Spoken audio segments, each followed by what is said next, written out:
હા પછી દેવાન બે જતા દેવન અમે ઘોડી જેવા દોવા દેતા ને તો ભેંસ લઈને ઘરે આયા પછી ઘોડી લઈને ઘરે આયા પછી ગાય લઈને ઘરે આયા પછી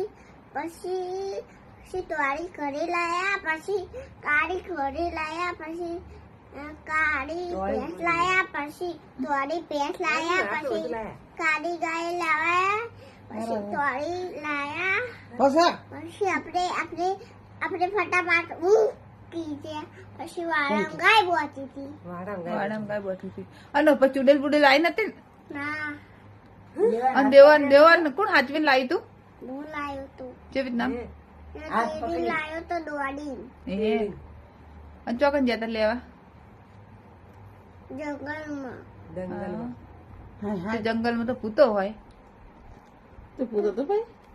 દોત વાળો પૂછો તું એક વાઘ હતો ને એક વાળો હતો ને એક દીપડો હતો ને એક ભૂત હતું એક લાલ ભૂત હતો ને એક પીળું ભૂત હતું. પીળું ભૂત ના લાલ ભૂત ને મેં પકડી લીધો પછી થેલા પૂરી મને બેવારો બે લઈ ગયા મને તો મારી મમ્મી રોવા માંડી ને કાકા એ રોવા માંડી પછી અમે તો દોડી કરી એવા જતા ને તો તે છૂટ્યા છે નામ પછી કોથળામાંથી તો એવું ચક્કુ કાટ્યું મોટું એવું ચક્કુ કાટ્યું તો પછી ચક્કુ લઈને આવ્યો ફેરી તો પછી ભૂત નહીં ચક્કુ મુજે એવું માર્યું ને કે જબ્બર કે તે પછી પછી વાર્તા પતી ગઈ.